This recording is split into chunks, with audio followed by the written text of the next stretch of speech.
follow through with their high school superlatives. Like my dad went to high school with a guy who won the title of Most Shy. And then a couple years later, that same guy won the title of Hillside Strangler.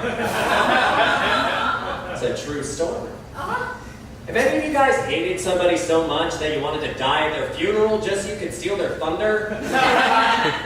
It'd be the best revenge. No one could have a happy memory about that guy without also thinking of you.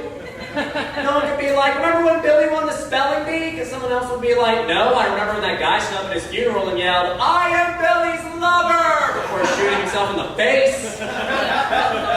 Hold on to that spelling bee. Oh, perfect. We're nailing it, right? I think life starts at birth. Don't make that face we're talking about it. Life starts at birth. I think life starts at birth, and here's why I think that. I think that because being born is the first decision we ever make as people. It's the first decision, because think about it. We don't decide when babies are coming. Babies decide when babies are coming. That's why we say things like, the baby is coming, instead of, we've invited the baby.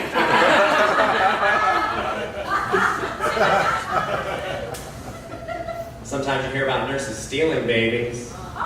Talk about taking your work home with you. My dumbest joke. Sometimes being poor is fine though, because sometimes it gets mistaken for social justice. I'll explain.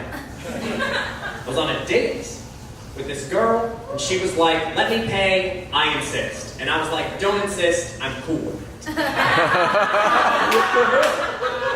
She was like, oh good, you're not one of those guys who gets weirded out when a girl wants to pay for a date. And I'm like, hell no. The patriarchy needs to be brought to its knees because gender is a social construct, and can I get chocolate sauce for $1 extra?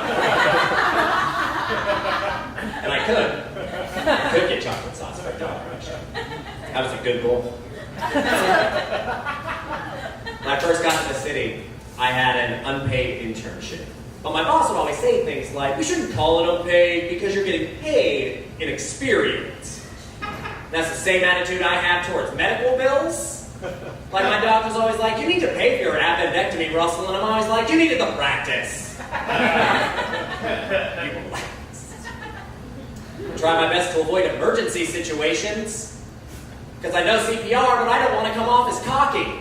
My worst fear is that an old lady's just going to faint, and I'm going to be like, don't worry, I know CPR. And then somebody else is going to be like, oh, here comes Big Dick Russell with his 2-week course at the YMCA. Did any of you guys have terrorist drills in elementary school? Yeah. You guys had terrorist drills? Cool. You might get this.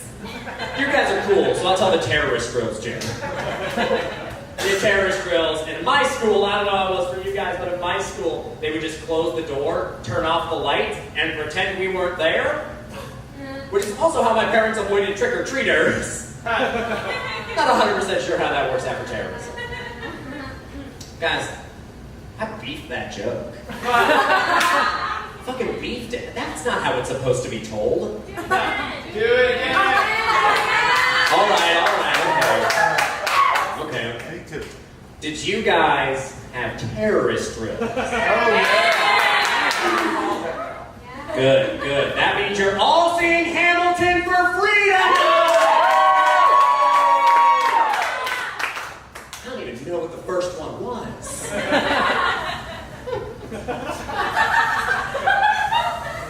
I'll end with some of my favorites. My friends have been asking me to go to strip clubs recently.